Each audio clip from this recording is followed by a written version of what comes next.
You're listening to the Mahogany Says Show with your host, Mahogany Silverring, on Blog Talk Radio, mahoganysilverring.net.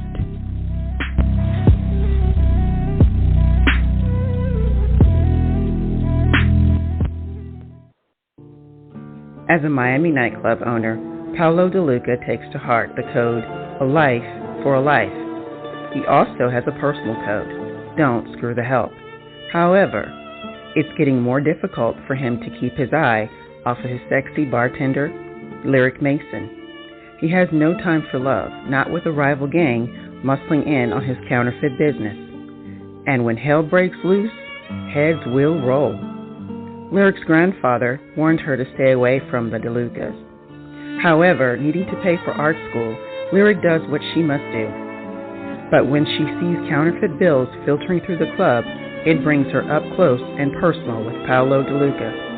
Time stands still, and Lyric is ready to throw away everything her grandfather warned her about the DeLucas. Paolo DeLuca, part of the Savage Bloodline series by Tamika Brown. Available on Amazon. Get your copy today. War is coming, and no one knows it but Gwen. He has one mission, to stop his former coven from attacking the Mundanes.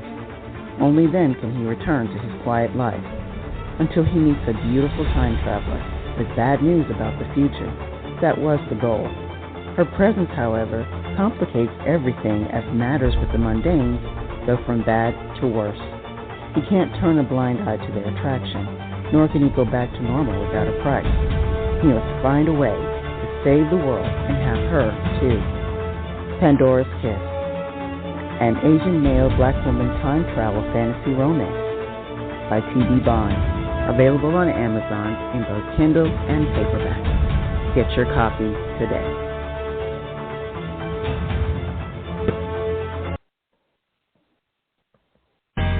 You're listening to the Mahogany Says Show with your host, Mahogany Silverring, on Blog Talk Radio, mahoganysilverring.net.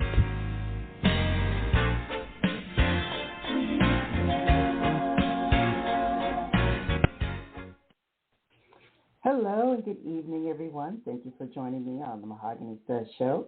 I'm your host, Mahogany Silverring, and we have another great show for you. We have a first-time novelist. Her debut book is Rise of the Ravenisha, or Ravenisha. I'm sorry if I said it wrong. But everyone, please welcome. Ravenisha. See, I'm so sorry about that. I apologize for Ravenisha. But her name is P. Grace Lawson. So say hello. Hello. Thank you so much for having me on your show tonight. Yes, thank you for coming. You came highly recommended by a good friend of mine. So I'm also looking at your book and reading or looking through pages of it and reading the blurb. I'm like, okay, this is going to be good. And then I say the wrong name. No. I love the cover. Okay, so say it again. Thank you. Although I can take no credit for it, Ravenisha. And there's a story behind the name. Okay. Well, before we get involved in that, would you tell us a little bit about you? Sure. I was born and raised in Talladega, Alabama, and that plays a huge part in the story that I've written. I attended a de facto segregated school, and I left Alabama at age 18 and attended UC Berkeley. And that's where I majored in anthropology. And I say these things because there's a reason. And so after I graduated from Berkeley, I attended New Mexico State University to get a master's in anthropology, but I was only able to complete a year because of financial difficulties.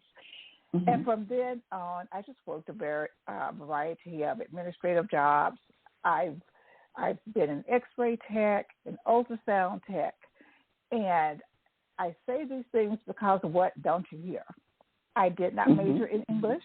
I have no creative writing experience.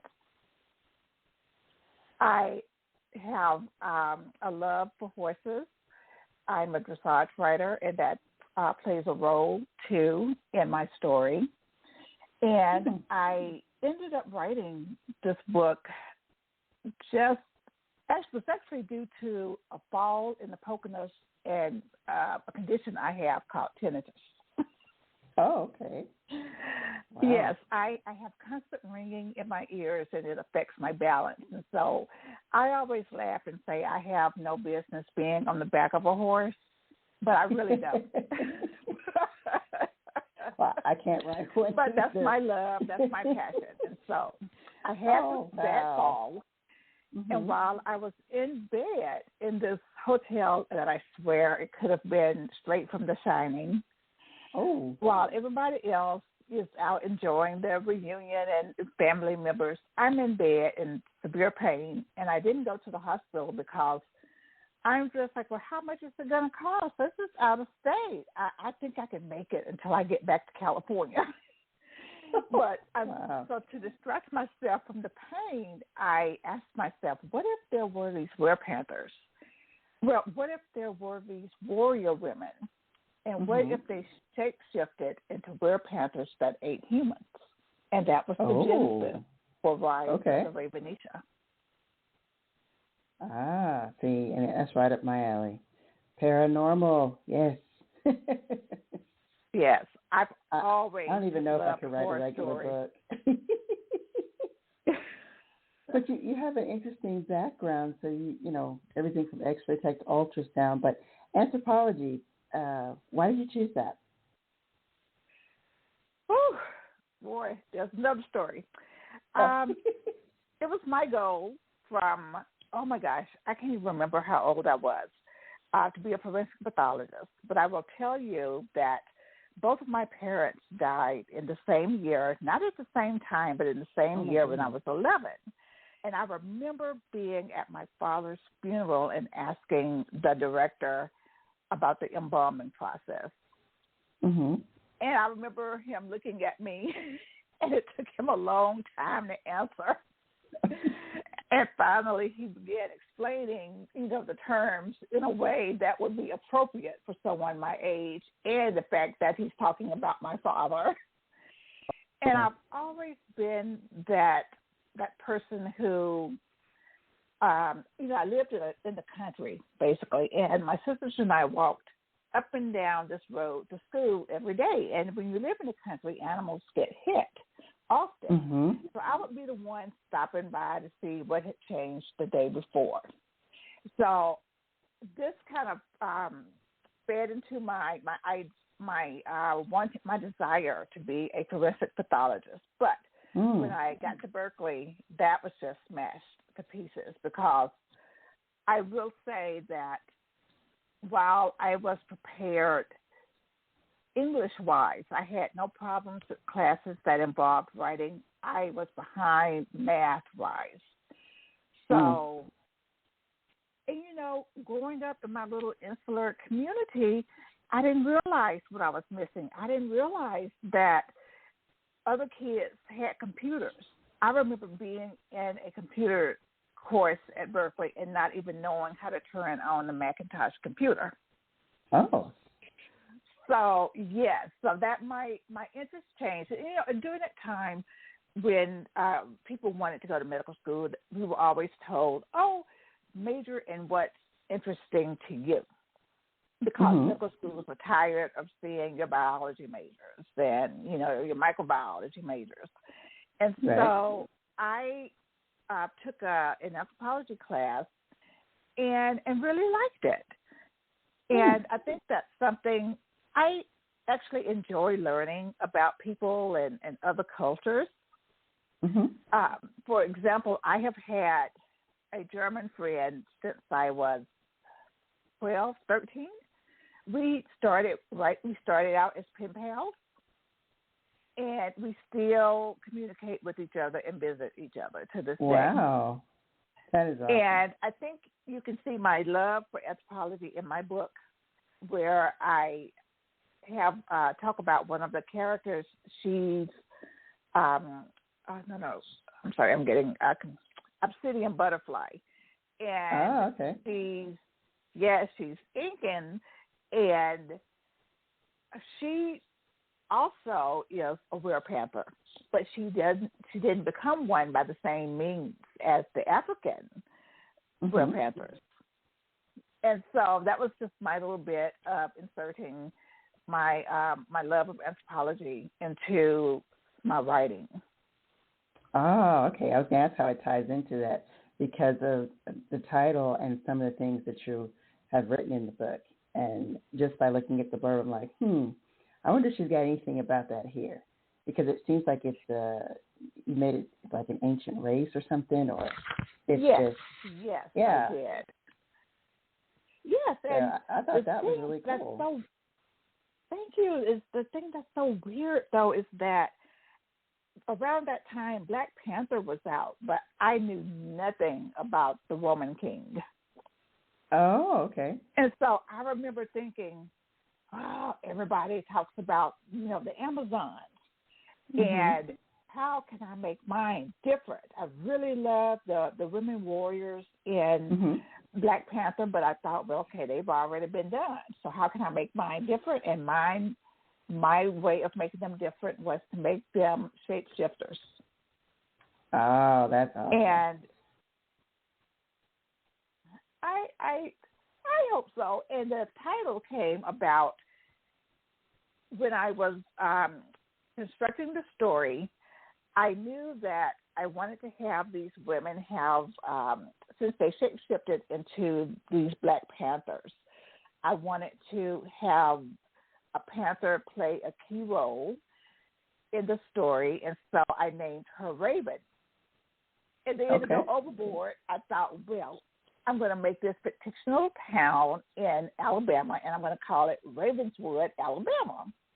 Oh, but nice. None of those things, they have nothing to do with the Ravenisha. Ravenisha came about because I have a niece, and when she was younger, That's So Raven was her absolute favorite show in the world. Love that. And she told me and her mom one day that when she had a daughter, she was going to name her Ravenisha. And of course, my sister and I said, "Oh, no, you are not." And that was the end of that.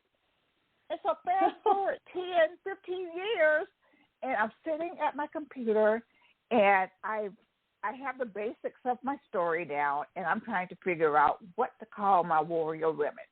And Ravenisha just popped into my head. Popped in your head. That is awesome.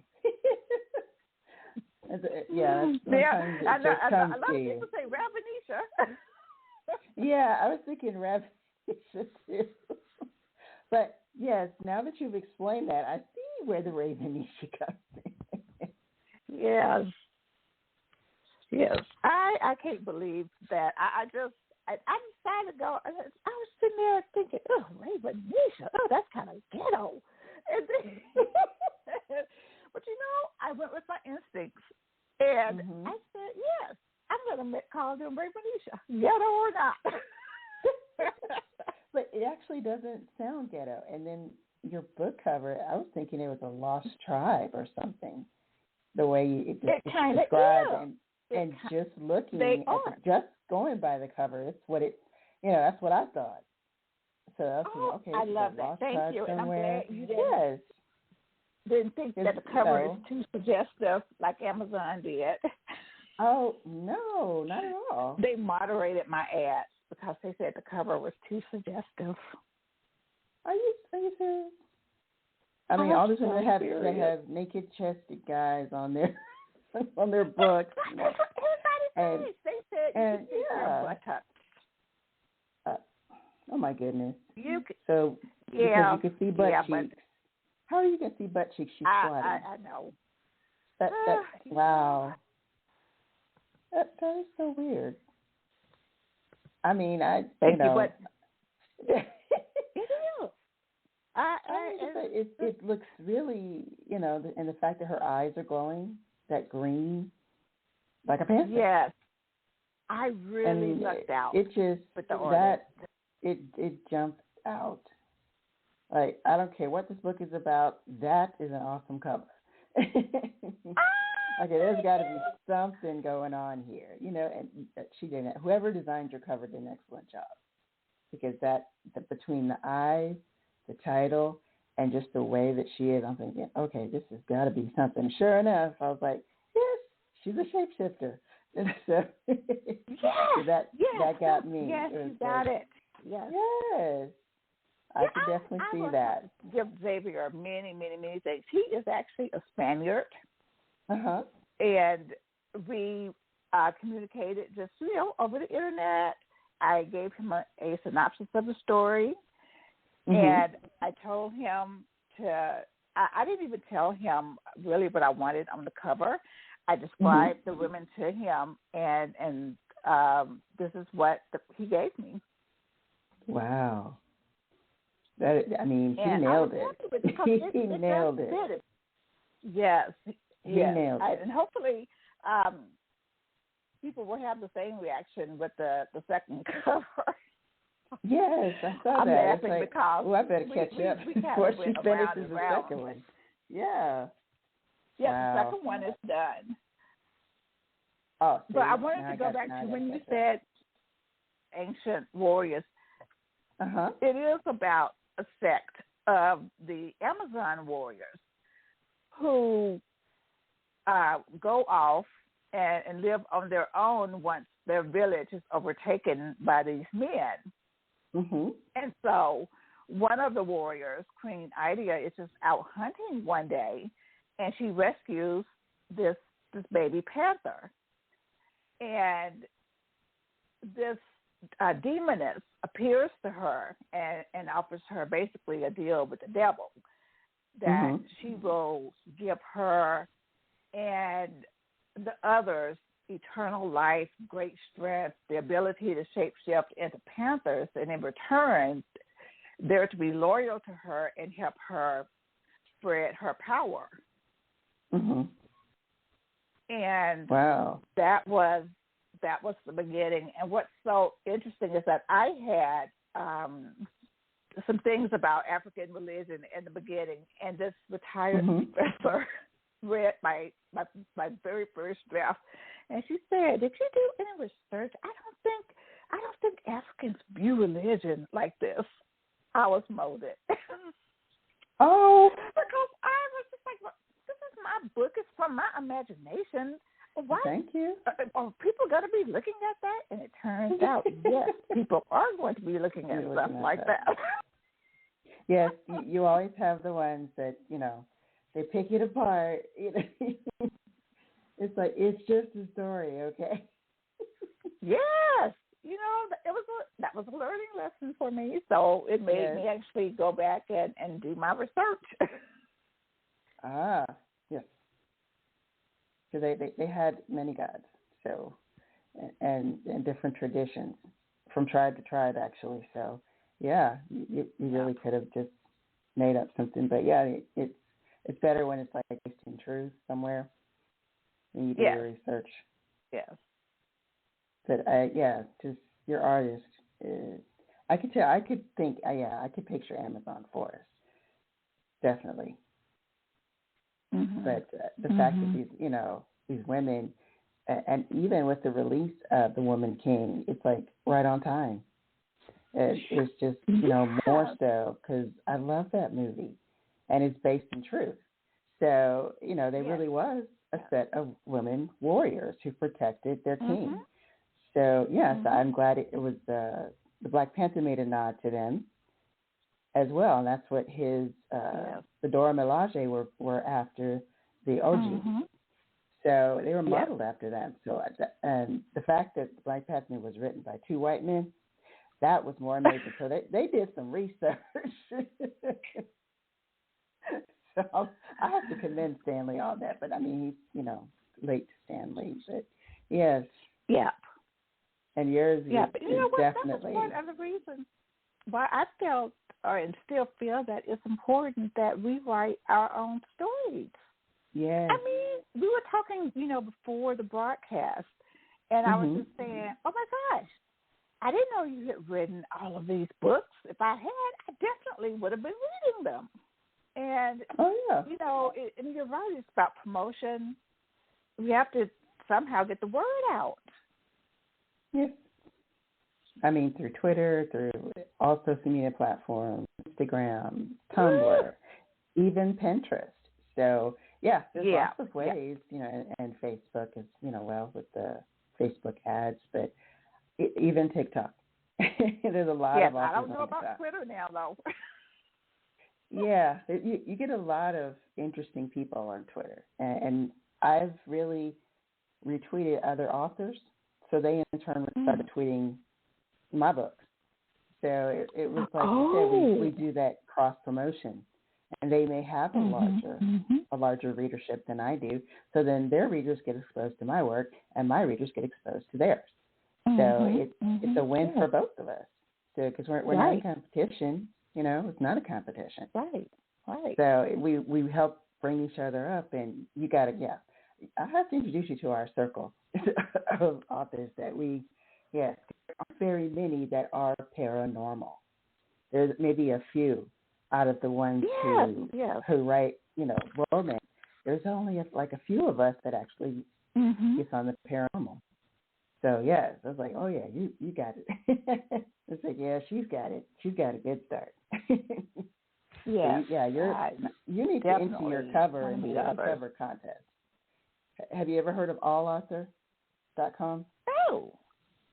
All author? You need to sign up with them. They actually will do your tweets for you. Oh. Yes, and they will feature your books on their website, and in other things, they give you tools for, getting like little excerpts from the book to making little GIFs of your book and some of the details about the book. So, and they also do once a month a cover contest, and I think yours would be way in the running because it's a beautiful cover. It is definitely a beautiful cover. Thank you. I will look You're them so up. welcome. Yes, look up allauthor.com.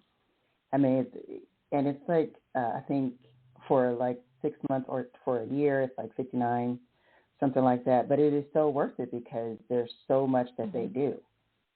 And in each book, as you add them, they will add it from Amazon or from wherever all of your links where you're selling your books.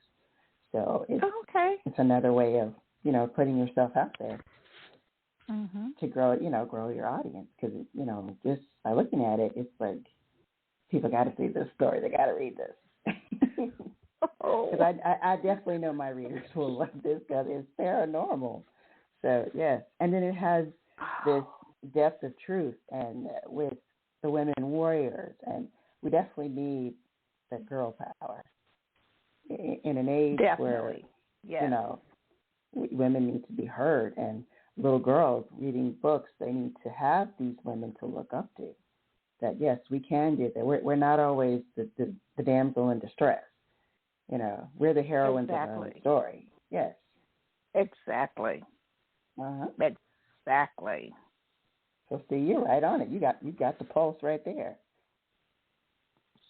Yes, and you're picking up like all of my themes. That's exactly what it is because it's about female empowerment that's told through the lens of these women these warriors who just happen to shapeshift into werepanthers. And it goes from, I think it's the 1400s up until present day. And it delves a little bit into slavery. And a lot of people ask me, they love to ask me, well, if these women are so powerful and strong, why are they still under slavery in modern day? Well, that's because one of the antagonists, who's actually in cohorts with Queen Idia, has their children. And so we all know about the sacrifices that mothers will make for their children. It's like, sure, before Rufus could, by now though, he's made these collars around their necks that will detonate if they try to remove them. But before that, sure, they could have eaten him. But like I said, they have his children, and he's hidden them away, and he doesn't, and they don't know where the children are. Where the children are. And so we have the new generation, which is actually these warriors' great-grandchildren, who are more powerful than they are because Rufus, as certain people have done over the centuries, experimented on our people. So he has experimented to the point where he's created these super werepanthers. Oh. And so now the women are just like, oh, it's time for us to break our bond. It's time for us to take these chains off. And when we do, Rufus and Queen Idia are going to get an ass kicking. I don't know if I can curse, but so that's it's fine. Yeah, I made it PG-13, but it's all right. That's the only word. It doesn't give you the same impact if you just say they're going to get their butts kicked. Butt kicked. That is true. Because so sometimes it deals you really, with betrayal, because Queen Idia was their best friend. Yes. Back when they were in the Homing Kingdom. Yes. And here she is up here conspiring with this slave owner Rufus. Yeah. To keep them enslaved and to take their revved up grandchildren. These women are like, oh, hell no. We gonna find a way to get these collars off. Oh yeah. And then Rufus and Idia better watch out. And all of this happens in my fictional Ravenswood, Alabama. Wow. I like that. That is really cool. I know, because I often wonder, people who are in slavery, it's like, if there's so many more of you than the people who are keeping you, why don't you overtake them? Exactly. Yeah. But it is slavery of the mind. In their mind, they just... Thank you. Yeah. It's totally mental for them. No, I'm going to, we see what happens when anybody tries to rise up. Well, that's one person. But if you're all doing it together, nobody's going to get slapped to a tree and whipped, But yeah, it's the mentality. It's the slave mentality. They won't think for themselves. It's like, okay, no, where am I going to go? What am I going to do? This is all I've known. And they get comfortable in that. Right. So I think it's awesome. They have been waiting because according to the prophecy, Queen Idia and Panthère Noire, they were supposed to tell them when the time was right for them all to get together and take over, and it never happened.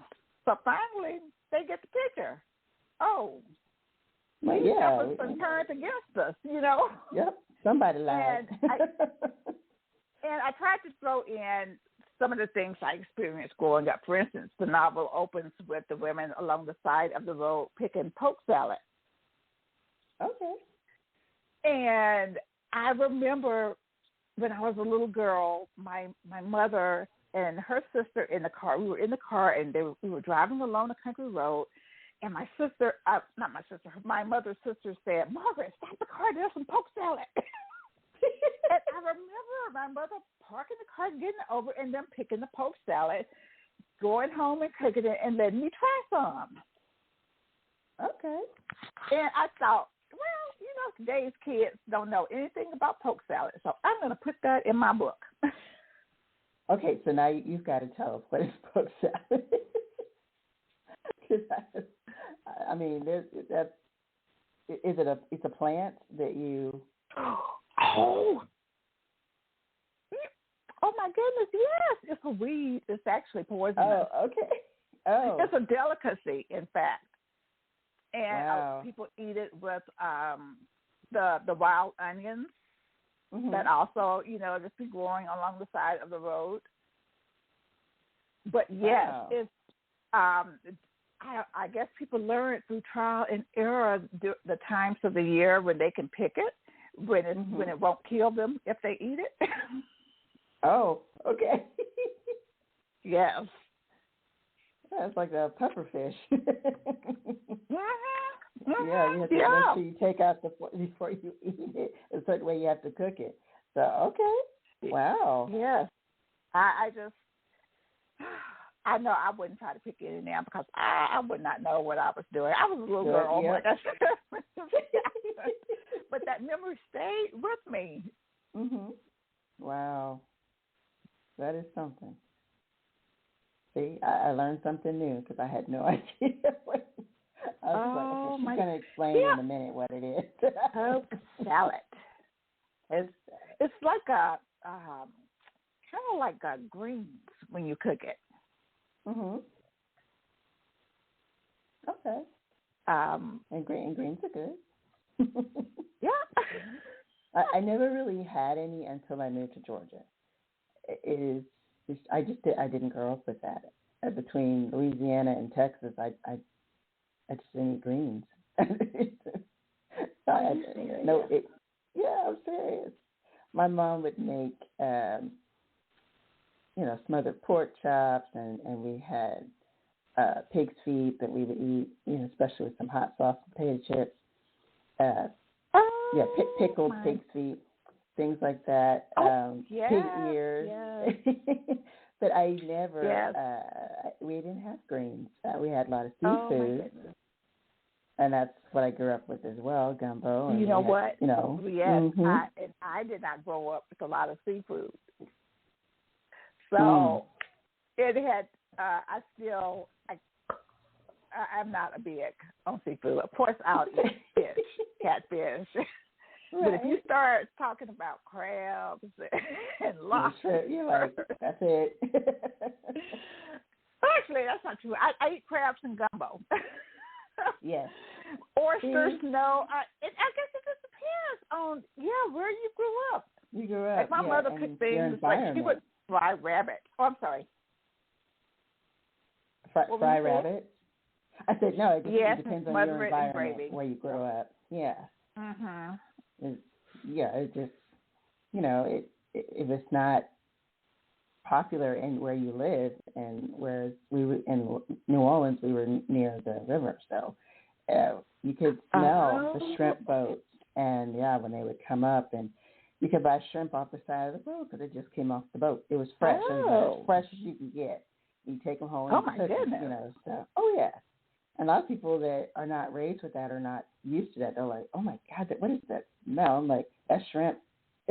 That would be me. Okay. Yeah, I would be saying that, and I can't imagine eating a crayfish, crawfish. Oh yes, crawfish. I call them they're little like baby lobsters. You break the head off, you suck that, suck the juice out of it, and suck the tail, and you peel off the tail. That's good meat. So. I want to try it one day to say that I have tried it, but see, it's just so interesting. I am thinking everybody in the South eats greens, but you have taught me something today. Yeah, it's like in the Gulf area. No, greens was not. They were not. It's not a big thing. And it's even not in chitlins. That's kind of in our culture. I wasn't brought up eating them. So when I did have a friend that had them, I'm like, how can you eat that? It smells horrible. Yeah. I used to be able to eat them, but it's been years, so I don't even know. I also have in my book, a lot of people made fun of me because the people I would have read it in my book group, they would write it. I mean, a cooking lesson. Here's another cooking lesson. And I'm thinking, well, yes, it's the kind of pass parts of our culture on to kids who don't know anything about these, foods or the way they were prepared. Mm-hmm. My eldest daughter, she married a guy from Texas, and her mother-in-law taught her how to make greens. And so now she makes them, for Thanksgiving. So I'm like, ooh. and she puts turkey necks in there. It's like, Yeah. okay, Yeah. all right, this is good, you know. Yeah. I actually had some, you know, Southern food, but I grew up with Louisiana food and Tex-Mex. So, yeah. But my mom still passed down the dishes that she had from New Orleans. So she even has the accent still.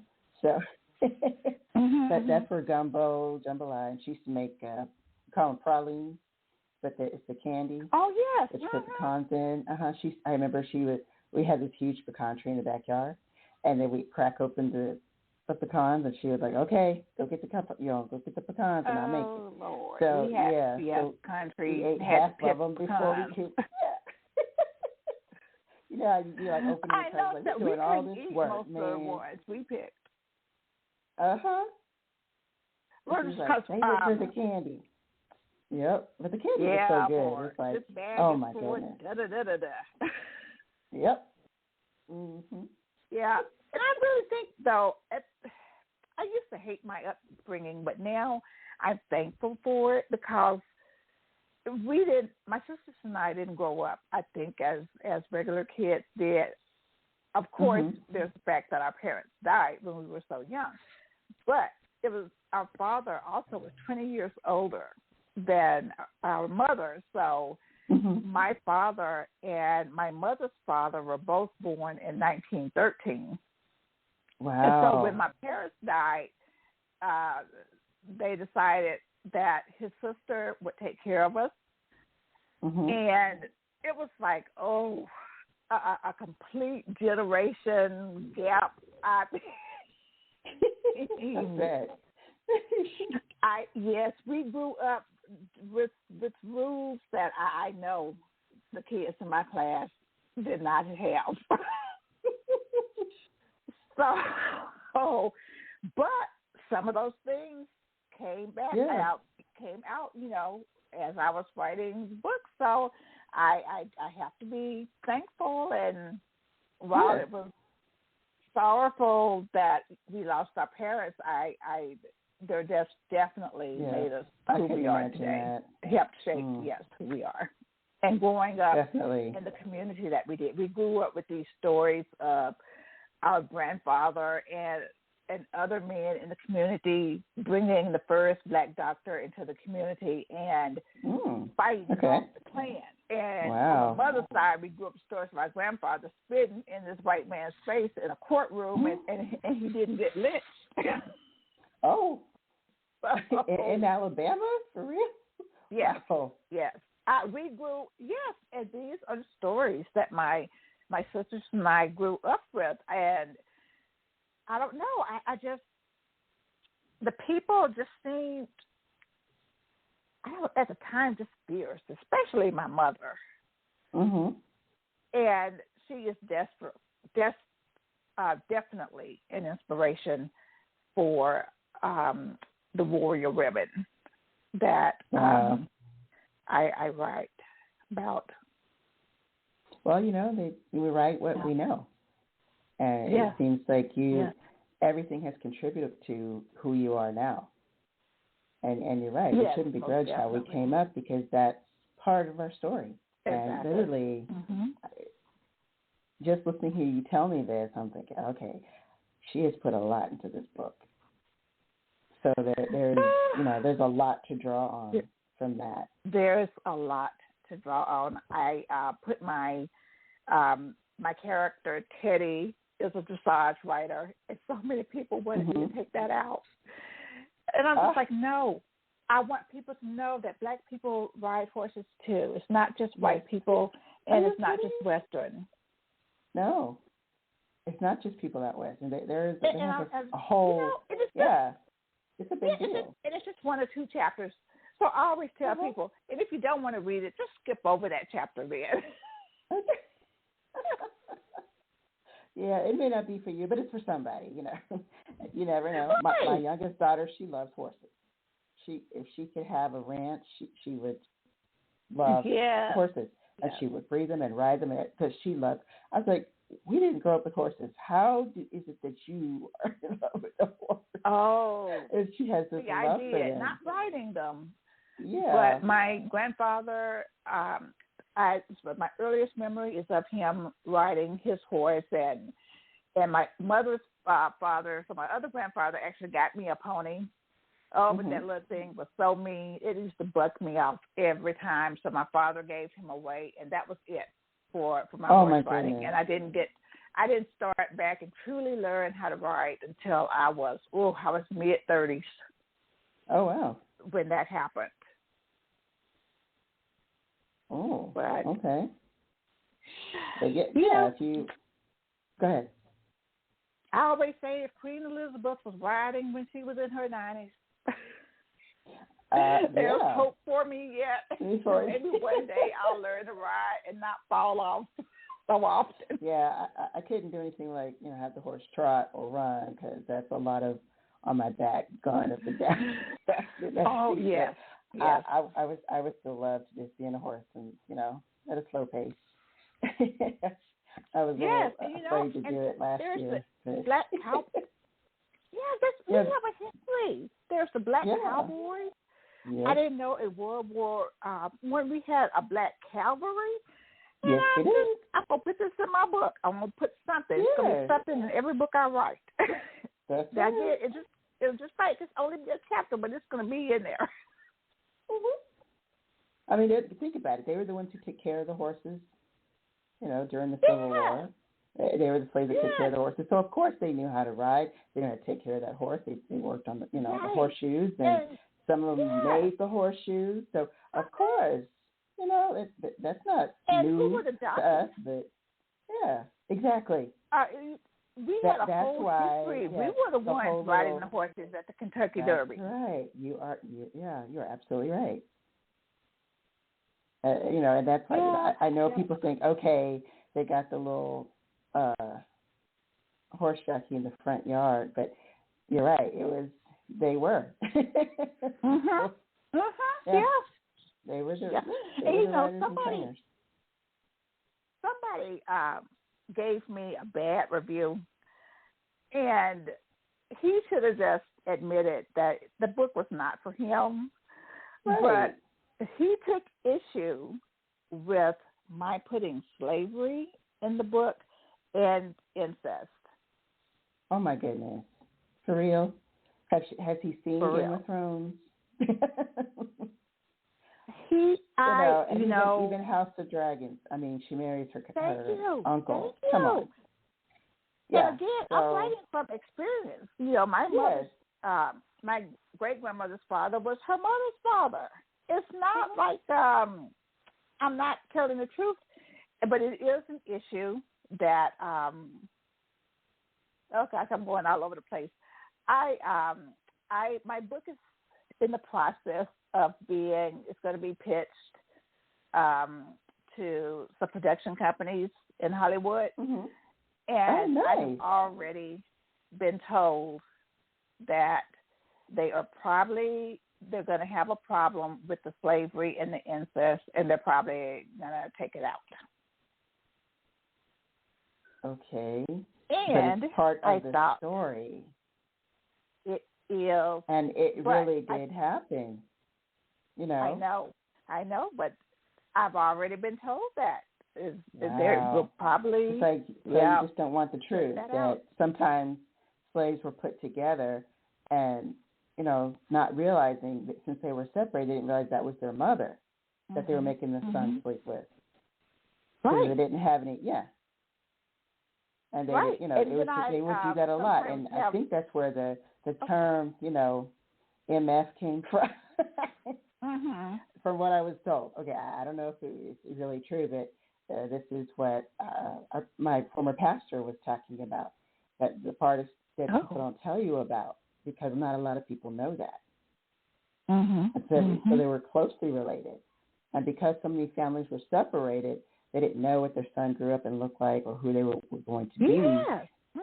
So, yes, because, you recognize your child, but when the child gets older, it doesn't exactly look the same. They don't exactly look the same. Right. So you wouldn't recognize your own child. They wouldn't recognize their child. So a lot of that was, they would do that even with brothers and sisters. So, it was done. and people don't realize that. They don't want to talk about that. But that's the thing. That's the good thing about books. Is that there is a truth to, and people need to know and learn instead of trying to shut down the past because they're embarrassed about slavery. It happened, and you can't erase it. Yeah. And there's still slavery of the mind that we have here now, even more so. With the, more and more, I think there's just that mentality still on some things. That's why we kind of, fight each other or crabs in a barrel kind of thing, and we shouldn't be that way. But because they were separated, just kind of down to the generations, that was there. So yeah. I commend you for putting it in your book. And people, yeah. we always ask them, who's your people? Yeah. Just to make sure we're not related to each other. Right? Because they're like, your last name is Vance. Are you related to Dr. Vance down in so-and-so? I'm like, no. Yes. That was my his name. That wasn't mine. Mm-hmm. But, yeah, because you just never know. And this new 23andMe and Ancestry, people are realizing who their family is and where they come from, and getting their DNA tested to see, who is in their family tree, especially because a lot of ours was names change.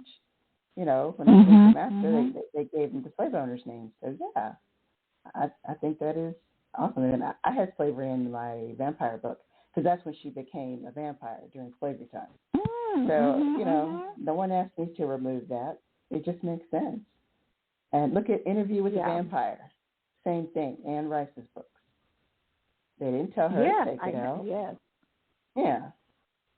So they shouldn't have a problem with that. And that popular series, no. I agree.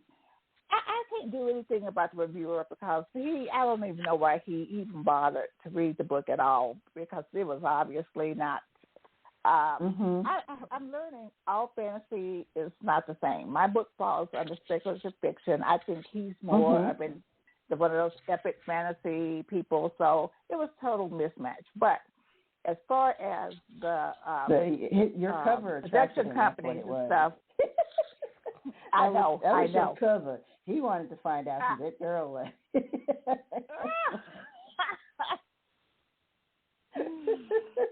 I like your attitude about it, though, because it used to just hurt when I got a bad review or people who didn't understand what the story is about, or at least some of them said it wasn't for them, but some just went off. But you got to take the good with the bad. Exactly, and I have learned too, because I read reviews of books I read that and I look at the bad ones, I look at the good ones, and I'm learning that even the famous authors get bad reviews. Oh yes, they do. So that was a learning. So you're in good company. It's all part of the learning process. I mean, look at from the production. Yeah, I'm sorry. They get the same thing. Producer's point of view, though, is that they're looking at money.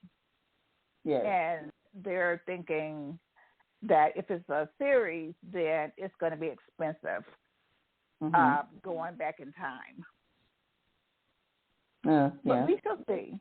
We shall see. I'm being cautiously optimistic because we all know how the Hollywood reel works, and they can option your book and you'll never see it as a movie or a series or anything until 30 years later.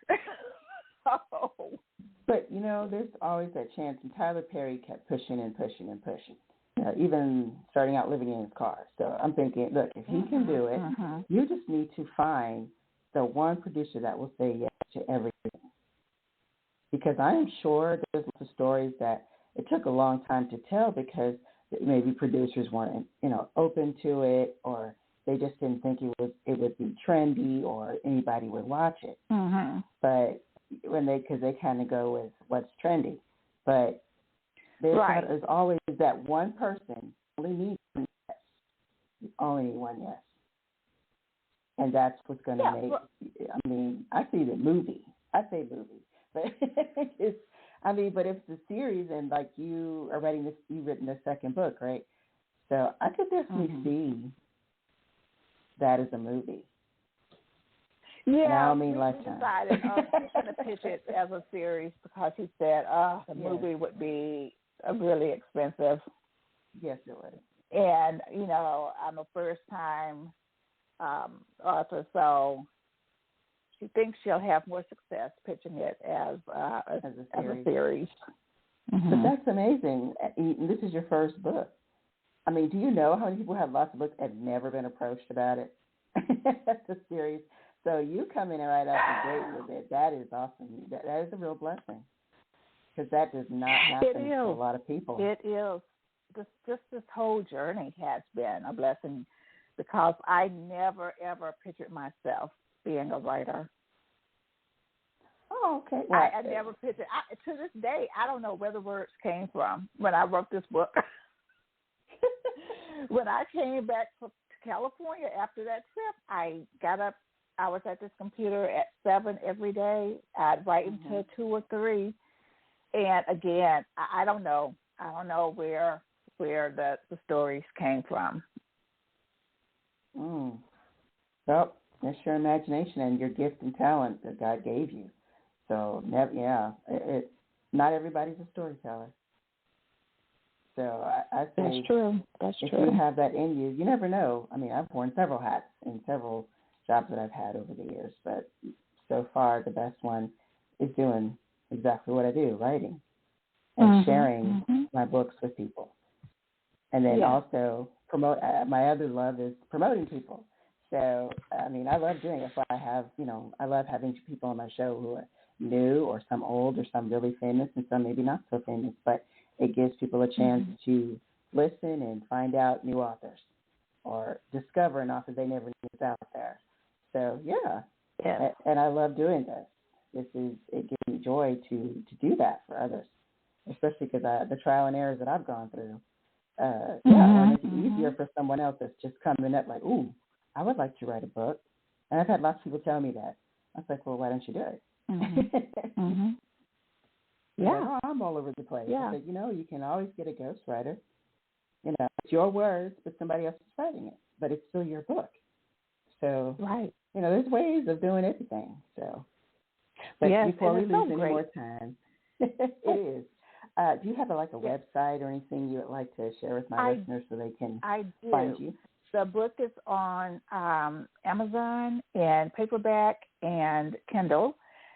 And my website is www.pgracelawson.com. I'm trying to set it up so that people can purchase the books directly from me. And there's a button that will take them to my local bookstore, seat at the table, that also carries the books. Nice. That is awesome. So you heard it here, pgracelawson.com, right? Yes. So she is, I'm really be praying for this. I was like, okay, guys, this we got to see this as a series. I haven't even read the book, and I'm excited. But this is going to be something here. Plus I love the werepanthers, I'm biased on the paranormal stuff. Good. But thank you. It's so great to meet somebody else. Yeah. Yes. And like I said, there's lots of us out there, and you just, I'll pass your information. Look us up on Facebook, and I will let you know. We'll email each other, or you can talk to me on Messenger. It's fine. There's a whole group of women who are just, excited, and we get together, and you can parlay that into writing a book with other authors, because we do that a lot too. Yes. And that puts, you up there with them. Your website is under the same name, Mahogany Silver Ring? I mean, not your website, your Facebook page. Mahogany Silver Ring. Oh, okay. I'll go on there and I will follow you.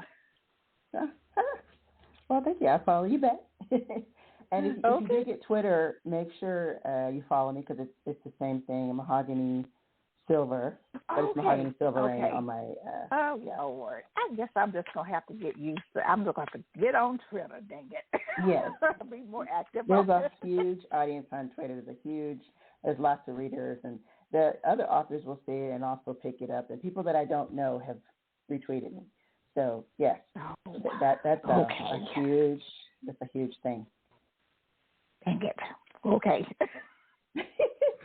Yeah, I'll have to hook you up with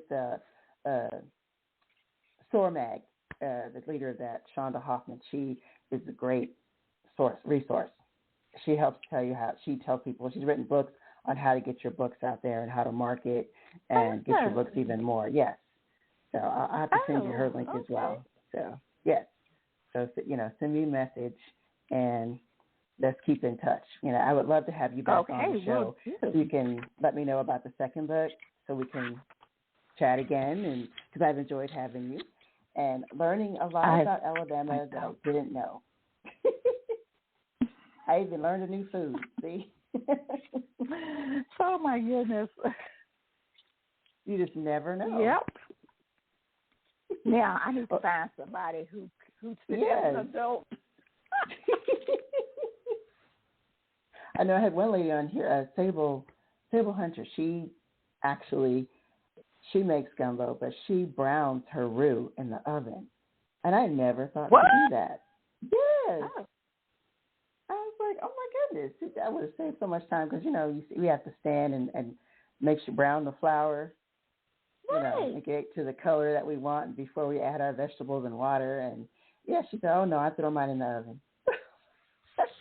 You cut down and he's standing over this big pot.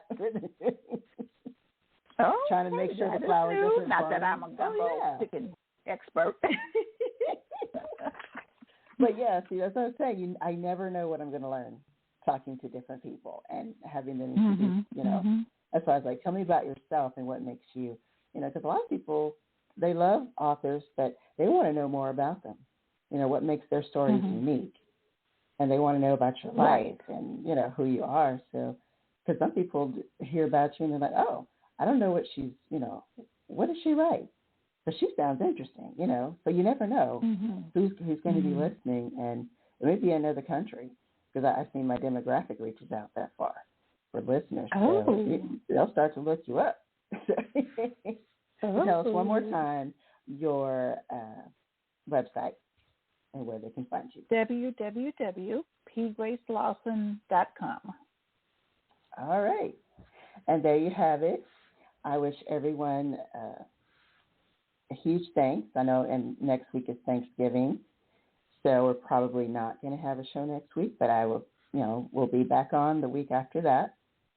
So I want to thank Ms. Lawson for coming on the show. I've enjoyed talking with you and hearing your story. Thank you. So, and to all of you who are listening, I wish you blessings, peace, and love.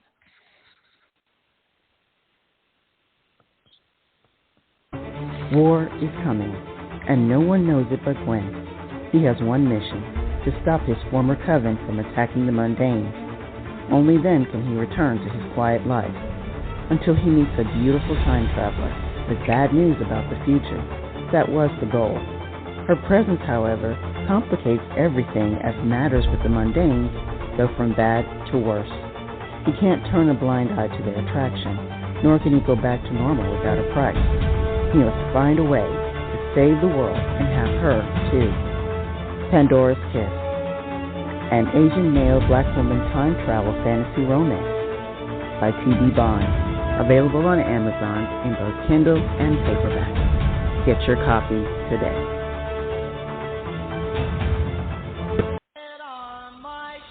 You have been listening to the Mahogany Says Show with your host, Mahogany Silvering, on Blog Talk Radio, mahoganysilvering.net. Thank you and good night.